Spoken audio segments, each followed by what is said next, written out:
I'd like to welcome our next guest. He played for 11 NHL seasons and 15 pro seasons overall. While he suited up for 7 teams over 643 games, he's most known for his 2 stints as a Chicago Blackhawk, as he won the Stanley Cup both times with them. Not a big deal.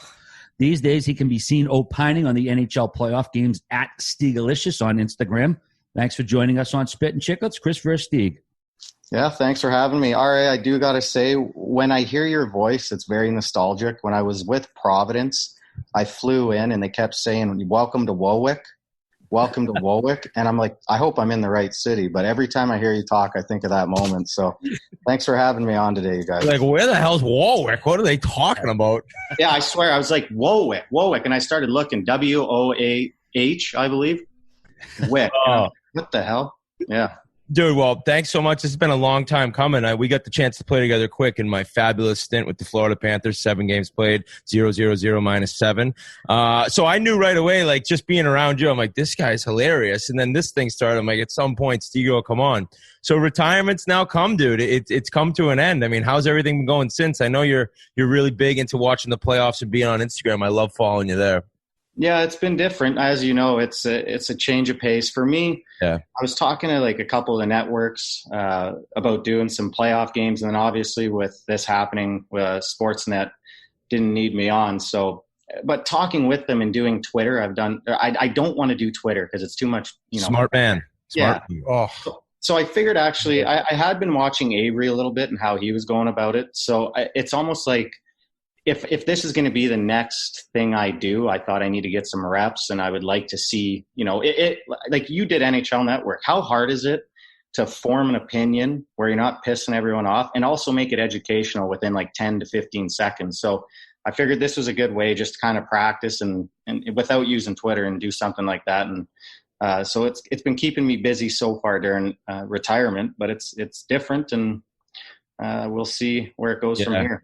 It's also hard not to drop like an F-bomb when you were doing like we're doing. I'd get on. I'm like, wait a minute. Okay, not chiclets, not chiclets, not chiclets, not chiclets. Well, it's articulating your thought too without like saying what you would say behind closed doors, because you have to button it up for the network. And I don't think it's exhausting to me even when I do Coyote stuff, because I'm so nervous I'm going to say the wrong thing, and the next thing you know I'm getting fucking canceled. But for as far as your opinion goes, you're pretty credible. You had a really good career and put up some great offensive numbers, and I feel like you're great at teaching the game. Like when these plays are going down, you're breaking them down as to why this guy went to his backhand or that and forward. Would you ever consider yourself getting into something like maybe Adam Oates? You know what? I have talked about that with my brother and another guy from my hometown. We talked maybe about like having an app or something where like the kid can teach you what he's doing too. A lot of this is just a one-way street of teaching, but maybe where they can write on the app what they're doing, and then you could send it back to them what you're thinking, and it would be something kind of like that. So I have thought of something like that maybe in the future where you could teach kids almost like a one-stop shop. It doesn't have to be like 5-game packages. They could just send a clip or something to that or to me, and I could try to break it down and tell them to the best of my knowledge what I think. But it definitely is something I like doing. Now, going into coaching or doing anything like that where, it would take up so much time and the days are so long, it's nothing that I'm even thinking about now. But on a minor scale, I think it would be fun to do. It's such a grind as far as starting out as a coach, especially if you got to start in like the ECHL or junior, the bus trips. Like based on what you're being paid as a hockey player, it's tough to find the motivation unless you like truly, truly love it. But towards the end of your career, it became more popular watching the video and your shifts, and it was all tracked through the iPads. Earlier on in your career, were you like that? Fuck no. It was like, where it started for the iPads for me was actually in Florida. I think when you got there, remember they gave us our own iPad? Yep. They wouldn't give me one. That sat in my room the whole time. He was watching the PGA app on his phone. Yeah. so that was like the first time where I really, like for me too, I was playing with Quenville prior to that and Ron Wilson, and those two guys, they're not really big video guys. What they do is they like to show you one clip. And I like that too, because you can get compounded with so much video. And then even 5 minutes into some of these video sessions, I find myself sleeping and nodding off. And I'm like, what did I just hear halfway through? So the way Quenville did it was so smart. He would show you one clip, and then it would click in during the game. I'd be like, oh, that's what he was showing me, where you're not overloaded with information. So then when in 2012, 13, when they gave us that iPad, and now you're starting to really watch shifts, and now you're kind of like, you're just overcorrecting everything. You're way thinking about it. And now they're just hammering you with analytics and all these things. I felt like it was information overload at times, and it was too much. So that's why I just put it away and tried to let hockey work itself out. Obviously it didn't, and I got shipped out. So maybe I should have watched the iPad. Steger, fuck. How was the relationship dynamic between you and Quenville? I know you spent 2 stints there. I mean, was it a love-hate kind of thing? It was a love-hate, yeah, for sure. I was the whipping boy. Very very easy to say. So there'd be times like I would be on the bench and Bolin would be on the ice. He'd be like, Versteeg, fuck, what the fuck? And I'd like look back and be like, Q, I'm right here. It is. Regardless, fuck you, you know? And I'd be like, what the hell, you know? And then he'd be like snapping on me. And then even like little plays. I remember I came in the league and we're playing Colorado one night. And actually back then, I remember in the minors, I shot the puck through my legs and I had to fight like a shift later, right? So when I got up to the NHL, I'm like, man, I'm going to put it through my legs one time and everyone's going to see me on TSN with the puck through my legs, you know? So I came down the wall, I snapped it through my legs. It actually went off the bar and out, and I heard Quenville's on the bench. He's like, did he just do that? Did he just do that? So I get to the bench. He's like, you little shit, never do that junior shit again. And he's like going off, you know, and I'm like, holy, he's done. So we go in for the period. He pulls me in the hallway. He starts screaming at me again, junior shit, that's horse shit. You know, then all of a sudden I think it's over. The next day we get to the rink. He shows it on the video. Everyone's laughing. He's like, Versteeg, fuck you. Fuck you. He's like, that's junior shit. And I'm like, I got yelled at for it for like 24 hours, you know? And then all of a sudden we get out there for practice and Buff and Kane are snapping it through their legs just to prove a point. And I can't. So it was, we had, but you know what? Quenville for me was really good because he would get in my kitchen for sure, but he was good because when I was hot, he would ride me. And the best coaches do that. They ride their guys, they ride their horses, but they also find ways to get guys to help their horses.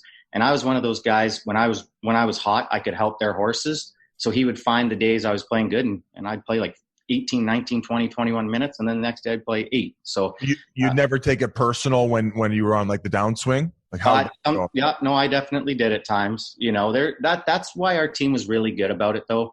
The guys always picked you up. You had Taze, and me and Taze are really good buddies. Seabrook, I played junior with Siebes and Keith.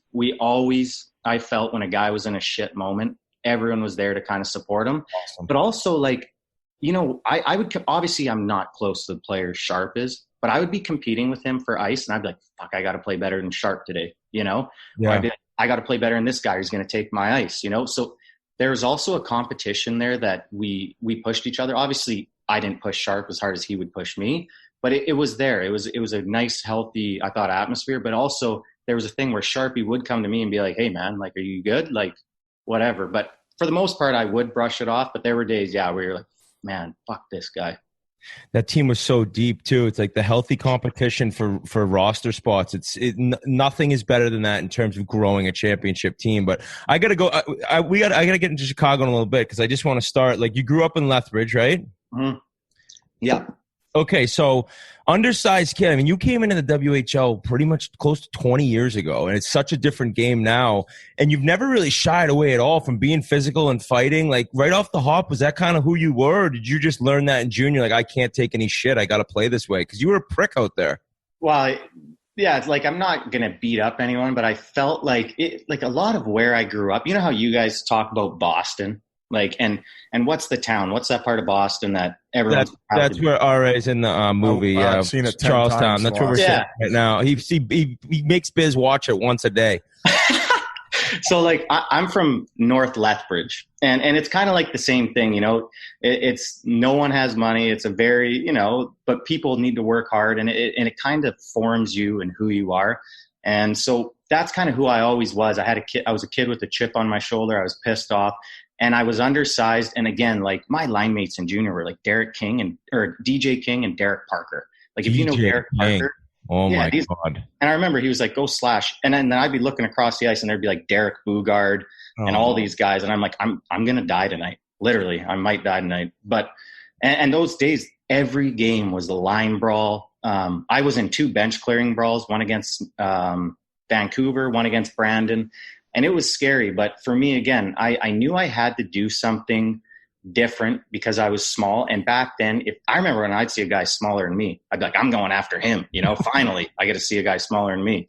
So you had to have that edge and tenacity and be able to get in there. And I knew that. And my dad would always tell me that too. Like, you're not going to be good enough just to play on skill. You got to be a prick too. So it was something that it molded me of where I'm from.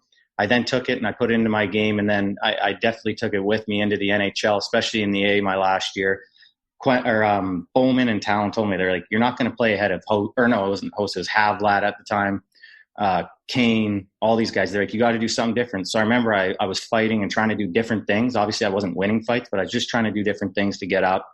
And I mean, I look back, I was literally willing to die to play in the fucking NHL at the start. And by the end, I was barely willing to like get in front of a snapshot. So it's funny how it changed, but like for me, it's crazy what I was willing to do and willing to play like in order to play in the NHL. That's just true passion. And we've talked a lot about guys who probably could have made it if they were willing to switch their games, but it's so hard. I want to jump quickly though. The bench clearing brawls. Do you remember the moment when the coach is like, go? Like, oh yeah, started those? I was going to ask about the Brendan one. What are the chances that Tutu hit started it? Oh, that was Derek Parker was chasing Tutu around the ice, like chasing him around the ice. It was because of the hit? Yeah, it was. I don't know. It was after the game. The game was over, and he was chasing him around the ice. There was a big brawl going on, and Sean Mazie, I don't know if you guys remember him. He was a big guy, like 6 feet, 230, 240. He knocked out someone, and that's how the fight ended. Everyone was like, holy, there's a guy knocked out, No shit. Yeah, I was scared. I remember I grabbed Derek Warenka, but we looked over, and he popped him, and that's just how it ended. There was no whistle or anything for it to end. And then the next one was against Vancouver. That one was a melee. You had Nick Tarnasky and Tristan Grant going at it. All these guys fights. Fucking Tristan Grant need me when I was in Wilkes-Barre one year. I ended up missing about 2 or 3 rounds of playoffs. Biz is over it though. Can't you tell? Just like I'm over Gudez, knee and me. Oh, let's just start fucking with these guys. Yeah. Fuck you, Tristan Grant, you sack of shit. Yeah. That Grant was nuts though. Oh yeah, he was scary. I didn't do anything about it at the time. but it was a Tilly, and I remember even it was me and John Lammers. We're fighting this Adam Corshane, and it's like you're just going crazy, right? You're just grabbing guys. And I remember I came in and I grabbed this Adam Corshane's chain. I ripped it off. I threw it in. I'm like just acting like a savage, Then you get carried off the ice, and I think actually Colton Orr's brother he punched a ref that exact same instance, and Colton Orr got suspended for like 20 games. And then WHL, that was like unheard of at that time. Is it true that Colton Orr's got a plate in his face and his fists and stuff? He's basically like Terminator. Yeah, I don't know about that. I did play with Orzi. I played with both of them. I don't know about that. I do know Kinger. Well, I've felt his fists later on in his career. It's like sand. There's like no bone, Oh, dude, that King. I've told this story before, but when we had Mike Scroy on, we were playing Worcester. I was like, who are you going to fight tomorrow? He's like, I don't know. There's nobody there. And Colby Armstrong's like, that DJ King's kind of a killer. Heads up. He's like, nah. Dink, dink, dink. Like Scroy, broken orbital. He talked about it like the kid was a killer. He had bowling ball hands. Oh, yeah. Do you know Mitch Love? Remember Mitch Love? He's coaching in Saskatoon now. Okay, he broke Tiger Williams' penalty record when we were playing in Swift Current, and he broke it fighting DJ King. And DJ King, I've never seen a guy beat up someone worse in my life. And Mitch Love, he's like lights out cold on the ice. He's a middleweight. But he's a middleweight. He's not a heavy. Yeah. But he then gets up, his shirt's over his face, and he pulls his shirt down, and they're like, he just beat Tiger Williams' penalty record. And he starts skating around the ice with his arms in the air. And I was like, what is going on here? It was the craziest thing. That's unreal. Oh, my God. I'm looking now, 327 PIMs that year. Yeah. I don't know if it was a year or if it was a career that he broke. Okay. Yeah, maybe that makes sense. I was going to ask you about playing early on with Seabrook. I was actually when I played under 18, he was our captain in the summer one, which was the hardest one to make, and just really a natural born leader. I believe he went first overall to the Lethbridge Hurricanes when it was that Bantam draft. Yeah, I don't know if it was first or second, but just an unbelievable guy. He took care of me. like I was a walk-on as a 16-year-old. I wasn't drafted or anything. So I walked on. And from day one, he took care of me. His billet was actually really good friends with my dad. So just such a good relationship. And then when I got to Chicago, I actually do attribute a lot of my success to him, because you know what it's like when you go somewhere and you're trying to make a team. He was like bringing me around like Duncan Keith, and he was bringing me around all these guys and making me feel like almost like not like quite I belong, but like really comfortable. So the tryouts when I was there, I really attribute a lot to Siebes. Just like you're right, natural born leader, amazing guy, and I'm definitely great friends with him. When I was hanging out with him, he wasn't drinking at all. No. Turned into Sauce Fest after a few cups, eh? No, I remember that too. Like even at my rookie party, he didn't drink. So he was 17 and I was 16. And yeah, I don't think it was till maybe he was 19 or 20. Maybe he started to have a couple beers. Steve was like, all right, I'll get you. I'll cover you on this one. I'll drink for both of us. Yeah, that's what pretty much happened. Oh, the other thing I wanted to ask you about your junior career was against you when you played for Red Deer. Yeah. So Brandon and Brett Sutter were on the team, and then one of the fathers was coaching as well. What was that dynamic like? Because normally you could see like a minor hockey situation where you're favoring the kid. I feel like that one would be the opposite. Yeah, that was opposite. Brent was hard. And Brent, he was hard on me. So I played D actually my last year in junior, believe it or not. So I was a D man. Oh my God. And he'd be like, "You're the hardest fucking player I've ever coached in my life." You know, I'd be like, he would show me a clip and like, I would rush the puck, and then all of a sudden there'd be like 9 guys back in the screen, and all of a sudden I'd be coasting like slowly back in the screen, you know. He'd be like, "You're terrible," you know. But he also was like that with his own kid, even harder, and Brett as well. He, for me, was I also, again, between Scott Gordon, Dale Talon, Brent Sutter was one of those guys for me who I learned a lot from in a year. I learned tough love and what I need to do to be a pro. But again, like you're talking about with his son and Brett, he was hard on them. Steger, after 4 years of juniors, you get drafted by the Bruins, 5th round, 134th overall. You're with the organization for a couple seasons. They trade you in your second season. What was your reaction? Were you pissed off? Did you expect to take us through that journey? Dude, I was crying. I swear to God. What? Yeah, on the bus. So, well, man, hold on though, because I'm looking. You had an unreal year, rookie year. You don't, and the team sucks in Boston. You don't even sniff getting called up. I think you'd be like, "What the fuck, man?" So I was working at Sport Check about a year prior, not even playing defense for the Red Deer Rebels, right? True.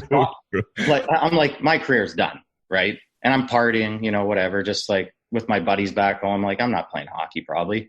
So at the end of that 20-year-old year or 19-year-old year, they call me up and I actually play lights out. And then I'm like playing so good because Scott Gordon's like, "Hey, Steger, I know where you've been. I know where you've come from. I know everything. I'm going to give you every opportunity to succeed." And so that summer I went home and I put on 20 pounds. I came back at almost 190 and I was playing lights out. Like no one expected me to, right? And at that time, Scott Gordon's like, "Man, I think you're going to get called up. Sean Donovan just got hurt. I believe Glenn Murray was hurt." And he's like, "You might get called up." So we're on our way to Manchester and I'm sitting on the bus and I get called up to the front and Gordon's like, "Hey man, I just got to tell you, you just got traded." And I'm like, "What?" So you know how like I'm kind of a messed up kid. And then you're like, you get this opportunity and then all of a sudden it's like, they just quit on me, you know, after what I did. Like I think I was 7th in the league in scoring in the A at that time. And I didn't even have 40 points in the dub or 50 points in the dub the year before. So it's like, I was really mixed up and confused. And I remember being on the bus, like tearing up, couldn't believe it. And also about 3 weeks prior to that, we were in Norfolk. And I was like, fuck, if there's one team I don't want to be with, it's the Chicago Blackhawks. I swear, I was like, there's no way. They had all the studs, everyone. And so when he told me, he wrote it on a paper and he slid it to me and it said Chicago, I was like, no way. Like I have no chance to make the NHL now. So that's kind of where my head was at that time. And I remember even Don Sweeney called me. He's like, "Hey, I had nothing to do with this." And I remember I was distraught. Wow, that's interesting. So I think players can look at careers on online and think, "Oh man, he finally got a chance by getting traded." And little did you know it was the best thing that ever could have happened to you. I don't want to upset RA, but who was going back the other way? Yeah, Brandon Bochenski. Yeah. Tough trade for the Boston Bruins. But you know what? You are right. I think he had 36 goals at that time or something crazy. He was going off that year. Yeah, fuck that Versteeg. This Bochenski's awesome. A week later, he was scooping ice cream fucking down the street. You were lighting up in Chicago. Yeah. Yeah, no, but at that time, though, I thought it was actually even a good trade for them. I'm like, wow, they got Bochenski for me. Crazy.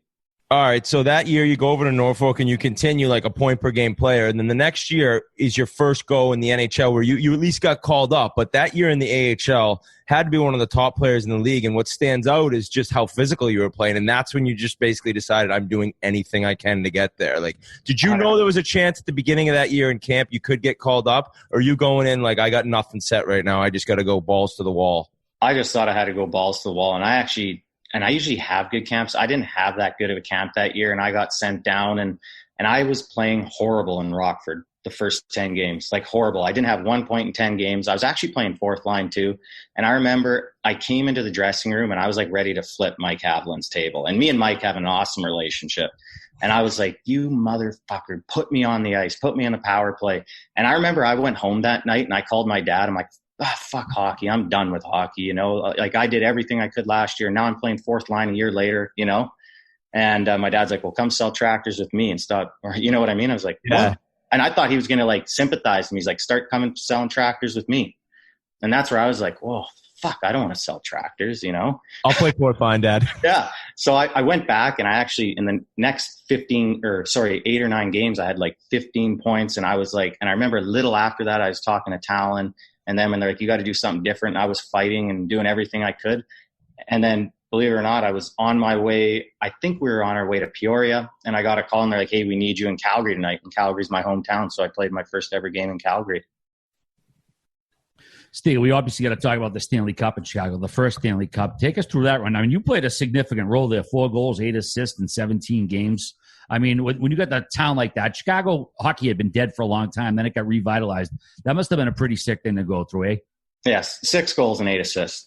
But anyways, it was unbelievable. I remember about 2 years prior to that, the same year I was in Rockford, we're sitting in one of the rooms. I think it was at the Sheridan, and Dale Talon's like, I'm telling you, if you guys win this Stanley Cup here, Michigan's going to be full. And we're like, yeah, right. Like, I remember pulling my NHL card out of the bar and they put me to the back of the line, you know, things like that. So just to see where we were, and, you know, fans were at like 8,000, 7,000, and anyone could get a seat, to where it ended in 2010 with the team we had and the friendships. It's still a fairy tale. I look back, I look at videos. It's really incredible.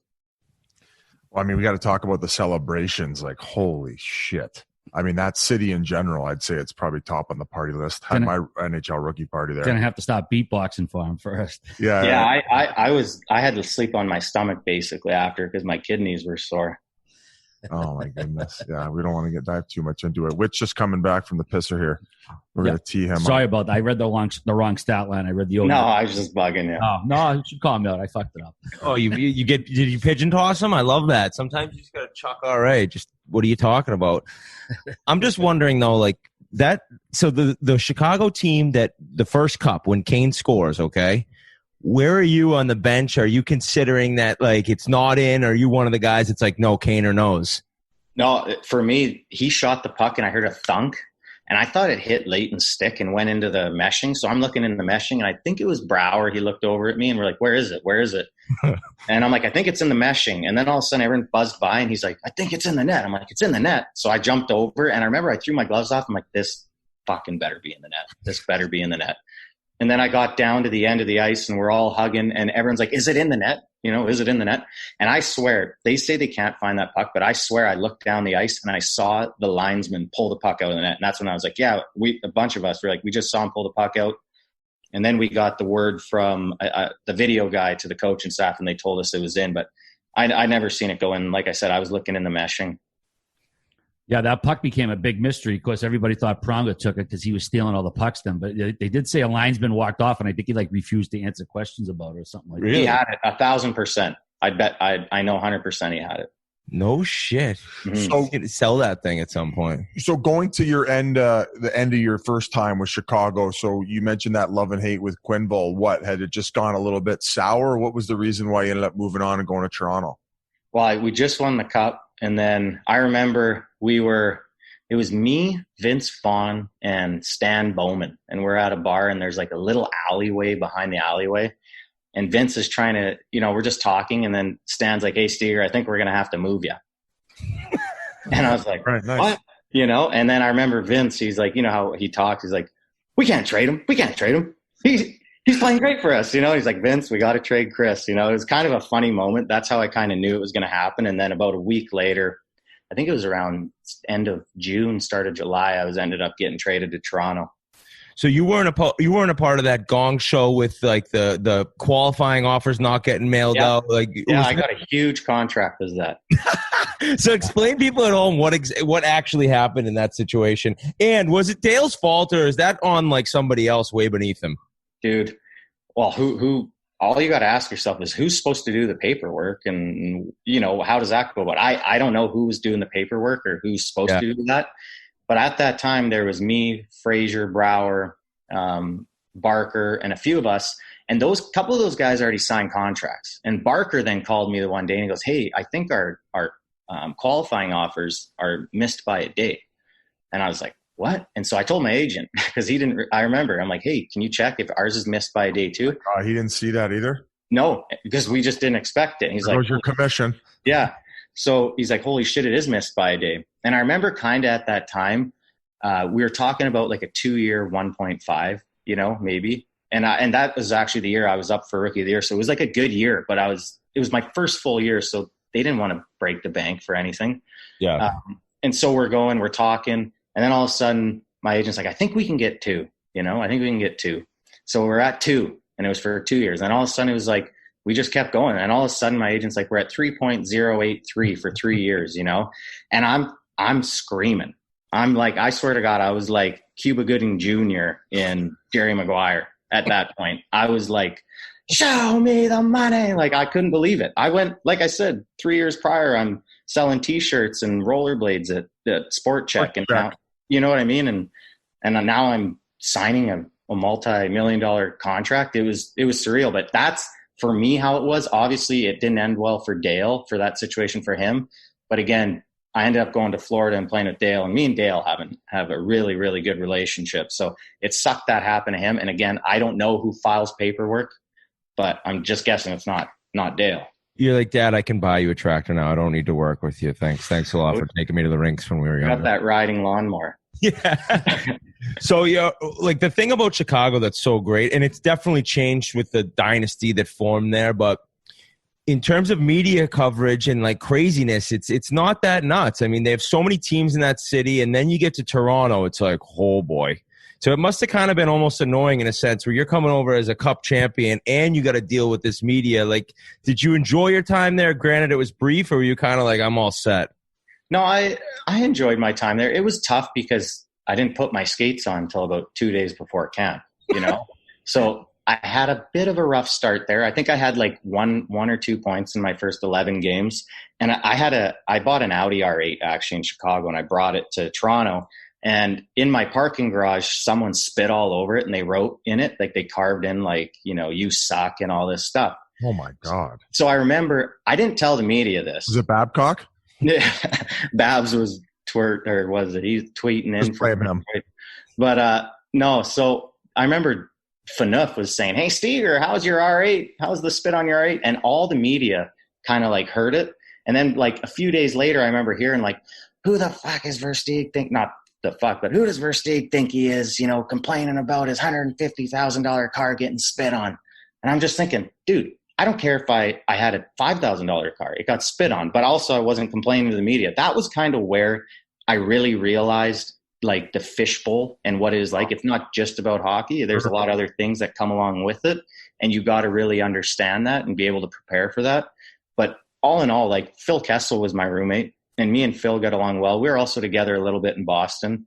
And there was great guys there too. So it was a good experience. And Berkey and me had a really good relationship too, but it was a good experience. It was just a different one, and it was a short one.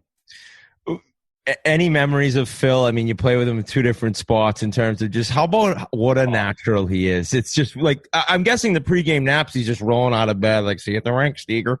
It's sickening. I remember even in Boston, Whitesides during camp would make me and Matt Lashoff take care of him. But like, so he would always take the curtains and he would take like a clothes hanger to make sure no sun got in, right?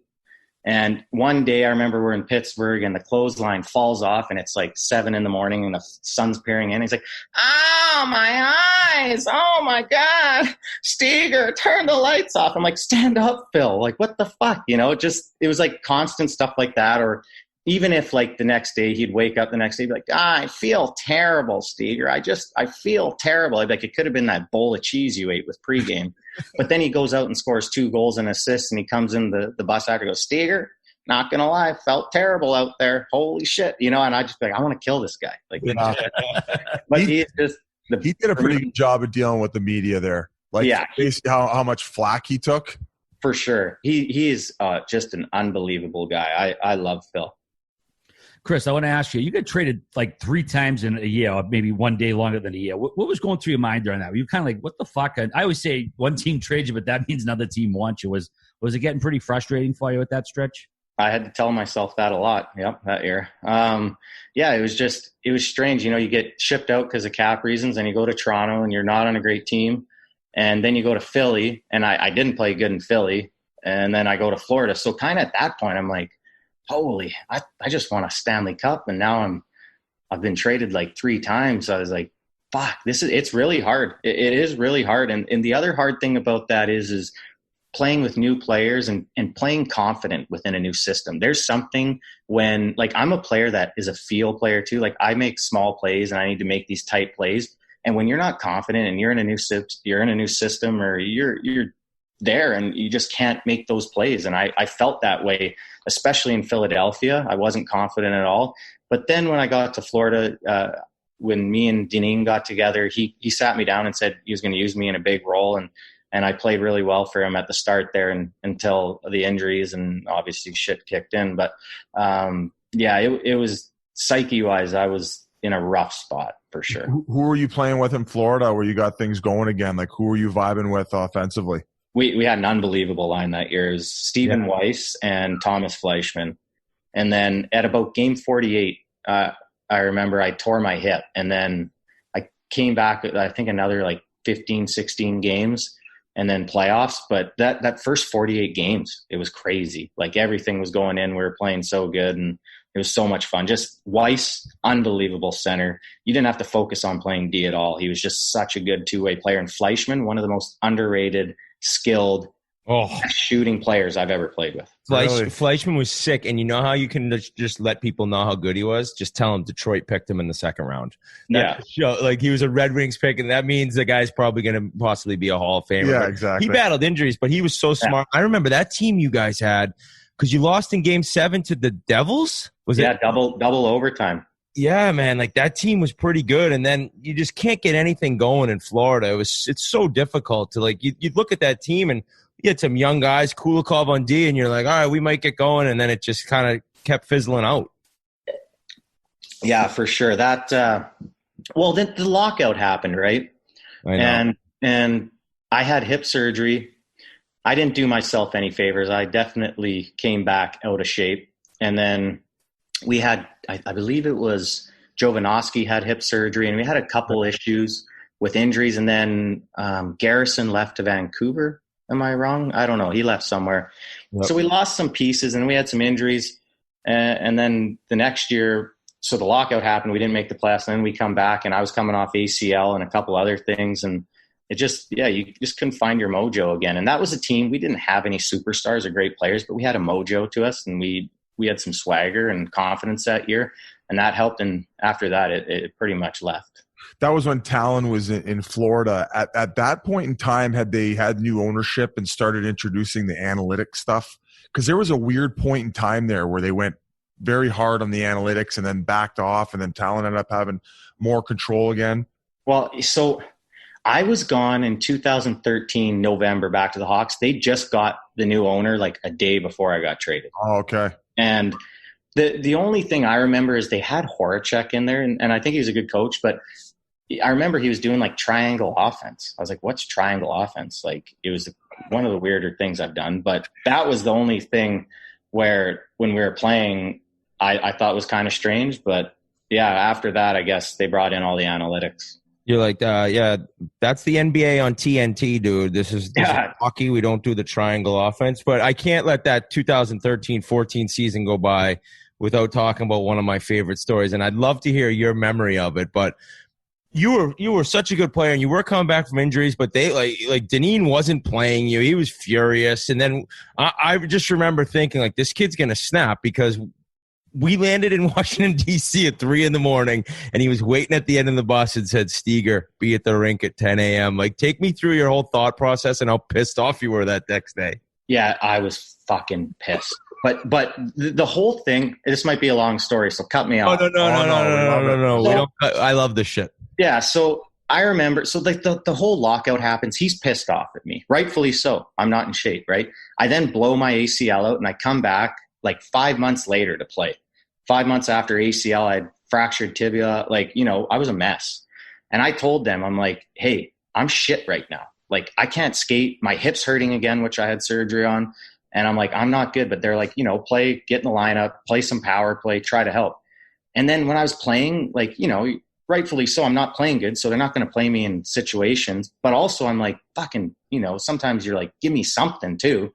So then I'm pissed by this point, like pissed. And we land in Washington, 3 a.m., pulls me off. He's like, Steger, you're not in. And I'm like, fuck you, fuck you. So the next day we wake up, I'm still pissed. We get to there's like me and I can't remember who it was, 4 or 5 guys. Me. Were you there? Yes. Oh, that's how red I was. I remember that we're like on the ice, and Gordon Murphy, we get out there and there's a bunch of pucks, and I start flicking pucks in the stands. And Gord's not saying anything. Like, he's not, but I'm kind of flicking him in the stands because I want him to say something, So I keep flicking him in the stands, and I go down for a 2-on-1, and instead of shooting at the rink, I shoot it in the stands, So like, what was it, 10 minutes into practice? Maybe there's no pucks left on the ice. Gordon Murphy's like, wait, grab a puck. I go, there's none left. So I remember him in the stands. Yeah. So Murph's like, I guess practice is over. There's no more fucking pucks left. I'm like, I guess so. Fuck. So that was it. That was the end of practice. Did he bag you or no? He actually let you get off the ice? Oh, he was just done. He was done too. I didn't think he wanted to deal with it. He was disgusted. But the best part was, like, I'm like, all right, this guy's getting out of here. Like, and then you go to Chicago. Like, what a moment for you. Yeah. You know what? I was so happy to go. I remember we were in the room, me, you, and Uppy, right? Yep. And that's kind of like where I tell the story. Like, I remember asking you, because you were talking about what you wanted to do after your career. And I was like, don't you want to do radio? And you're like, no, I want to do a podcast because I can kind of speak and do things. So, I mean, kudos to you. You followed through with it that night too. But I was a little choked because at the time I thought I was going to be in Florida, and you signed for less taxes, right? And so that kind of goes into it. And then out of nowhere, I was traded back to Chicago, which I was excited about, but it was a bit of a mixed emotion too, because I did want to kind of follow through with what was going on in Florida. But then I go to Chicago, and in Chicago, when I left in 2010, I was at the top of my game. And even prior in Florida, 2011, 12, top of my game. And then they get this guy coming back who has had like knee and hip surgery, and I'm horrible. So they must have been like, where the hell did this guy go? The last 3 years when I came back. So for the fan base, I don't think it was easy for them. And it was very hard for me, especially that 13-14 year. Just the criticism and everything I was taking, especially knowing what I was going through. It sucked. But all in all, 2014-15 happens, and then you win a Stanley Cup. It obviously comes full circle, and you feel pretty good about it. Versteeg, I just want to go back to the South for a minute.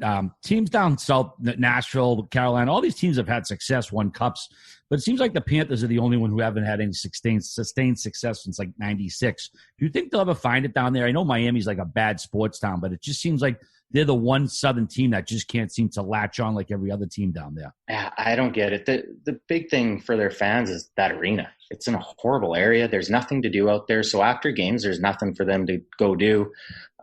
So that's a hard sell for a fan base. And as a team, they have pieces, but I watched them. They're not physical enough. They lost, I forgot what the right-handed shot D-man's name. Just they're not in guys' faces enough. And sometimes that might be, you're playing, it's hard playing in front of an empty stadium. So there's not the extra energy there. Where Tampa, like, they have extra energy because they got a great fan base that's at every game. And they got, like, no taxes and a great team. So it helps too. But then you go to Florida and it's like an empty building. And so different. Man, there'd be like a 1-1 game, like third period, 2 minutes left. And I swear sometimes I'd have to slap myself in the face, like be like, holy shit, like we're in a game here. Yeah. So there's, yeah. At a certain point, you got to be like, okay, we understand that like it's in good financial position, because I think when the owner got it, it was kind of like the arena and land play. Mm-hmm. And franchise values have gone up, but and I may be coming off as a hypocrite here because I work for an organization who's also had a difficult time sustaining high-end success in the Coyotes, but arena location is like, that's like such a major piece. Look at Ottawa. Like, that's a Canadian city where when they're not winning and playing well, people don't want to drive out 30 minutes to Canada. They couldn't sell at the fucking playoffs in Canada. Yeah, it's crazy. How about after a game, you're in the bus because there's one way out of the parking lot, right? Like it's horrible. Yeah. So yeah, you're 100% right about the location. So I got to jump to Russia, because just to know that you got to experience what I experienced over there, like, was it pretty cool for you, or were you like, get me out of here? It was just a quick stint. Yeah, it was like 6 weeks. I got shingles over there. No. Yeah. Oh man, city. Talk about a panic. Yeah, so I got there and like they treated me good. It was fine. Obviously, it's a lot is different there, right? A lot's different. But I got there and I don't know if it's the bacteria in the food, but I was fucking shitting like 40 times a day. I'm like, holy hell, like I can't keep anything in my stomach. And I remember talking to, is it Kevin Dahlman? Yeah, he was over there. I was like, Dolls, man, like I'm mess. Like I can't eat. I can't do anything. So then like 3 weeks later, my buddy comes out. And I got this like rash, and I'm showing the doctors and they're like, eczema. My buddy's like, man, there's like blisters. So I send a picture to my doc in Toronto and he's like, man, you got shingles. I'm like, shingles, and I'm now sitting in a hotel in St. Petersburg, and I'm telling the team, I'm like, I cannot do this. Like, I cannot play. My back is on fire. It feels like someone's burning you with a pen, like literally with a pen. So then like there's a little bit of issues with my family's visa at that time too. So I was super stressed out about the whole situation. And then my wife was, just pregnant with our new baby. We were trying to, and she got pregnant right before I left. Oh, so you had a lot going on, man. Fuck. Yeah. And fuck, man, it was just a hard situation kind of at that point. And that's where I was like, I just got to go. I got to go home. Mm-hmm. But man, I don't know if any of you guys had shingles. Holy, it is brutal. Yeah, it's caused by stress mostly, right? Yeah. Buddy, yep. Yeah, yikes. But you went to Sweden after that, though. You kind of finished up the season in Sweden, right?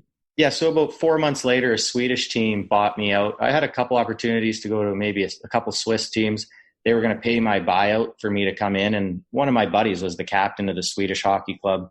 So I ended up finishing in Växjö. I actually had a really good time. The hockey's like rugby on ice, though. It's just rugby. It's not even hockey. And the ref, crazy over there. What is in Switzerland? Sweden, man. It's physical. They don't call anything. Like, would you agree with that? It's rugby on ice. I remember even going to North Americans. I'm like, I might as well just play, rugby right now. This is fucking brutal. Like the way they don't call anything. And there's so many talented players there. Like in that league, that Bokvist brother, I was like, this guy's insane. And then I looked at his points. He had like 30 points in 50 games. I was like, what is going on? But like the holding, the hooking, the reffing is just atrocious there. It's so bad. So, but besides that, the living, if they could figure out the reffing in Sweden and the rules, it would be an unbelievable place, especially at the end of your career to go play. But that's something that they got to figure out, because it's just the hockey is not up to where it should be, I think, in Sweden. I just don't understand the rugby reference. Is it the way they're like up ice and shit?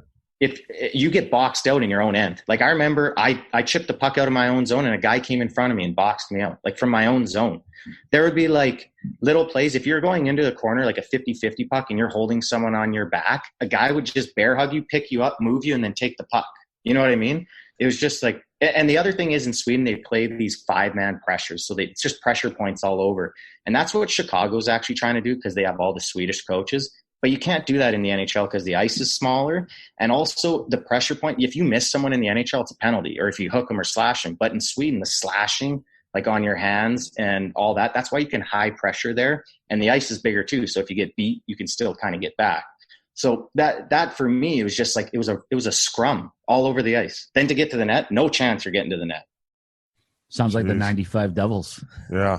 It was. No one put me to sleep by describing it. Yeah, I'm telling you, it's they got to fix that over there because the players are elite. Like, these guys are sick. I mean, did you guys talk about Calgary and Los Angeles at all? I went to take a piss. So have you guys hit on these teams later in your career? No, we were going to mention that. You were lucky, man. You were able to finish your NHL career with the hometown Flames. That must have been quite a thrill for you, hey? Yeah, that was awesome. There's no way I could have handled that early on in my career. So it was would nice. have been fucking all over the front page of the paper. It'd be so bad to play in your hometown early on. Well, in those days. But, now at the end of my career, I have my family and everyone. It was an awesome experience. Brad Treleving brought me. Actually, I was at the Oilers camp, and I decided to go to Calgary. It had a bit bigger of a role, I was told by Tree. And they followed through. They gave me a role, and it was just an awesome experience. We made the playoffs that year. I remember a little story. We're in a bit of a schneid during the season, and I have a buddy I always bring around. His name's Nuts, and he's a bit bigger. But anyways, everyone thinks that when we turned the corner that year, it was because Gulletson let us have beers on the train. But what happened was a little bit before that, I put my buddy in the sauna. He got naked, and I put him in the sauna. And so Gaudreau and Monahan would go in the sauna every morning, and they get in the sauna and they're like sitting next to this naked guy. They're like, who the hell is that guy? So they come out and they're like, Brad Pascal's naked in the sauna right now. And then all of a sudden my buddy comes strolling out and it's him. So that was kind of like a moment on that season. I remember, that kind of loosened up the boys, and we actually went on a heater after that and made the playoffs. It was an awesome time and an awesome experience there. All thanks to your degenerate buddy hitting yeah. What a nickname, Nuts. That's what His name's Nuts. Yeah. Oh my God. Did you know that at the end of the next year, that was probably it in the NHL, or like, you know what I mean? Like, are you going over to Russia thinking maybe I can get back in the league? What's the approach there mentally? I think a little bit of both. That last year in Calgary, so I didn't get allowed to play in Switzerland because my hip was not in good. It wasn't good. So I came back from Switzerland and I actually went to Edmonton camp. So it was like torn again, like re-torn. It had actually been torn for about 2 years, but I was just playing with it. And then that year in Calgary, started off, I hurt it in camp, and then in Dallas that night, I turned on it and it tore. And I remember like asking the doc, like, can I play? He's like, yeah, you can play again. It's just not going to be fun. So kind of at that point, I was like, well, I got to try to play again. And then going into the next year, there wasn't anyone who was interested really. Maybe I had a PTO possibility with one team, but again, like it didn't look like a good option. So then Russia came, and I had a couple of offers in Russia and Switzerland. So I figured if I go to play in Russia, maybe I play good. Maybe, I can get back in the NHL. And I went there and obviously just stressed out and it didn't work out. Then went to Sweden, and actually I played really well in Sweden. And that's why then I came back the next year. I played with Rockford for a little bit, but man, I was getting hit every shift out there, and then the ups and downs. And I remember talking to Brian Campbell after the game, and he's just like, I asked him, I'm like, when did you know it was over? He goes, when I couldn't deal with the highs and lows anymore. And I'm like, man, I can't deal with them. Like I can't deal with the highs and lows. I still felt I could physically do it, but I knew my chance in the NHL was over, and I wasn't willing to go through those highs and lows and also take a young kid's spot in Rockford if I'm just going through the motions. It's not fair to those kids either. Knowing what I went through at that point in my career, I didn't want to take that from another kid. So it was just like, it made sense for me to wrap it all up there in November and then go actually play the Spengler Cup. And that's when I knew it was done. Can you describe that to like maybe fans? Like what do you mean by that? Like just the pressure, especially as an offensive player, to put up points and make when you're going through a slump, like how it's affecting your mood and how you are away from at the rink, and also social pressure, especially in markets where the media is a little bit crazier than others.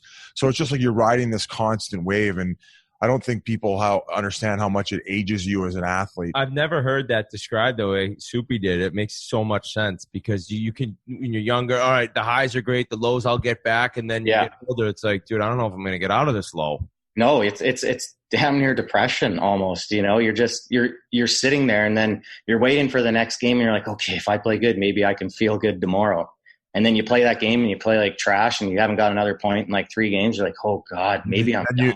And then you leave the rink in Rockford. Yeah, no, and it was fine there, but you're right. You're back in the minors and you're supposed to be a good example for these kids too, right? So there's a bit of the pressure there too. And I was just, oh man, I just couldn't go through it anymore.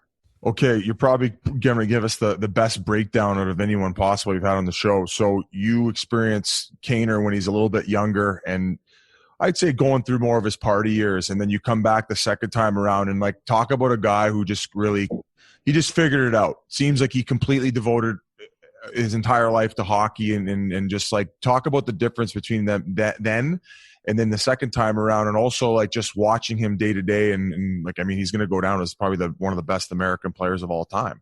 The best. Best. Man, so everyone's always like Taze, and Taze is like a workhorse and he's dialed, but still I've never seen someone work like Kane, especially on the ice after practice. When practices were over, especially near the end of my career, I'm like, I'm out, I'm not staying. But he stays on long. He works on his game. He even skates all summer, and he's constantly working on his game and doing things to try to either keep up to par or get better. The second time around, he was just hyper focused. When games would happen, like there would always be funny things on the ice. If I ever played with him, like, "What's your job tonight?" I'd be like, "I don't know." He'd be like, "Get the puck to me. That's your job." He'd always kind of fuck with me like that. But like, when he's playing, he's hyper focused, especially again later on in his career. And even at practice, he definitely wanted to be the best, if not the best. And it was something to watch. I definitely learned a lot from him. And now I got young kids and, I see what he did at practice, and I know I'm kind of like a crazy hockey dad. I try to do that with them, and little things that he rubbed off on me, I try to instill in them. But he changed. He changed a lot, but he was also a lot of the same, because when he was young, he still worked. It was just obviously on another level later on. One other guy I want to ask you about, when you were in Calgary, you saw his first couple of years in the league, Matthew Tkachuk. We've had him on the show before. What's his ceiling in the NHL? Well, it's high. He's a prick, man. He's nasty out there. He's exactly what your team needs to win. I watch Antoine Roussel, and everyone's like, tell him to calm down out there. Tell him to stop going against Ryan Reeves and Waken Reeves. I love that shit. Like, I love it, because the second they say Reeves turns the puck over, something happens, you can hop on him. But imagine being that annoying and being as good as Matthew Tkachuk. Hard. Right? It's hard. Like, you're Roussel, and like, every guy around the league in the other locker room's like, I fucking hate this guy. He's the biggest loser in the world. But it's just like, no, the minute he gets on your team, you're like, this is a piece that you need to win. It's unbelievable. Exactly. And then you add the element of Tkachuk's an elite player. He's elite around the net. His hockey IQ is sky high. Obviously, he doesn't have the ability of a Connor McDavid or those guys, but what he can do in and around the net, below the goal line, he's a lot like his old man like that. He sticks his butt out and he can hold guys off. The best players can all hold guys off, especially in tight areas, and he's one of them. And he can create so much. And man, it's just you have so many different elements of a player, and that's why you get Matthew Tkachuk, and that's why he pisses off everyone. But I love it. I remember during that year when he was getting suspended and he was doing some of those things, he elbowed Doughty. I remember I pulled him aside and I'm like, "Don't change. I'm telling you, bud, don't change. Maybe you can toe the line a little bit, but don't change, because you need to be you." Yeah. It also, in some cases, it gets those guys into the game. They need to be like that in order to gain the juice. 100%, especially in today's game, right? It's hard sometimes. Oh my God. Hey, I like the old game because I like the emotion involved. I do feel like some of the regular season game becomes a little bit too much like a video game now, where it's I don't think soulless is a fair word to use, but just feel like, I don't know, maybe shorten the schedule, then make games more intense. Berkey says something. He calls it like a Sunday skate or whatever. It's robotic. They're robots a lot of time. Yeah. So me and RA were talking about this, and when you retired, you kind of had a lengthy – you wrote and were very open about the fact that maybe you had a chip on your shoulder and about all that stuff. Like, looking back now and the way it all went down, do you have any regrets? Are you happy with it, how it mapped out? And like, what would you have done differently maybe? The biggest regret I have is not taking that lockout seriously. I did not think we were going to play. I did not. Me too. I agree with you. Fuck. Like I was lighting it up in Cardiff. I don't know about you guys. What was I thinking? Not going to play hockey, dude. You didn't go to Europe? No, I didn't go to play hockey. Dude, I was coaching a university team back in Lethbridge. Like I was like, my buddy was the coach. You were having, we'd have drinks and I didn't skate. I just put my skates on and pushed pucks around, same, like I should have done exactly what you did. And I have that regret because you're getting paid so much money, but not so much the money part, but the window is so small to do it. And I think I let my guard down a little bit that summer. I just came off, I had actually double groin surgery. Then I had hip surgery. And then I showed up kind of fat and I blew out my ACL. So it was just like karma a little bit, I feel, for me. Yeah, and what makes it even tougher is you've won a Stanley Cup. You're younger. You've made some money. So it's so easy now to look back. At the time, you're like, I'm fine. I'm going to light this league up another 5, 6, 10 years. And it's just so not the case every time, it seems. It's not. When you let your guard down, man, especially in this league, it'll catch up to you real fast. Well, I got to ask you this because I'm using air quotes, but like a kid from Lethbridge who had no chance to play in the NHL and you ended up doing it and you were so successful and like playing against you, playing with you, had so much respect. The day you did retire, was it emotional? Like I remember myself kind of breaking down, calling my dad. Was it hard for you? Yeah, 100%. I remember, I call my mom. Everything I did was for her, my mom and my grandma and grandpa. Like without them, like we couldn't afford to play hockey, and my grandma to this day says, if it wasn't for hockey, we'd probably be dead or in jail. You know what I mean? And that's why they did what they did to keep me and my brothers in the sport of hockey. So all this stuff near the end of my career, I'm just like, man, I wish I could go on for them mentally and physically, but I just couldn't do it anymore. And I almost felt I was letting them down after what they did for me at really tough times in my life. So that's why I broke down, was for her, was for my mom and especially my grandparents. Yeah. Well, man, I'm so happy we finally got you on. And I think it's pretty much up to you, whatever you want to do hockey media wise. Oh, yeah. I think the way you've kind of approached what your Instagram does, and not just talking about goals, but just stopping little plays, I've really enjoyed it, and I'm pumped you came on. And so congratulations on a great career, and looking forward to catching up with you in person at some point, hopefully. For sure, boys. It was an honor. Thanks for having me on. Thanks so much, Steve. I got one more quick one for you. Who do you like for the cup? I like Tampa Bay. Okay. Great. Yeah. Too bad I don't have money on them though. Steve, I think our fan base is really going to enjoy this, man. Like this was awesome. Feel free to reach out. You can come on anytime, and yeah. Yeah, maybe if you figure out what's next, whatever it is, come on. We can pump that. You know how it is. Pump your new app. Yeah. No, for sure. We'll meet you in Warwick. For Steeg's app, it teaches you how to stick handle, and you can get beers delivered in Lethbridge. So exactly. I could have the off-ice portion of the app where you teach kids how to put rubbers on and call a girl an Uber and be respectful. That's why they want their money back. They're like, what happened? She got her pregnant. Fuck. All right, buddy. We'll talk to you soon. Thanks. All right. Take care, guys.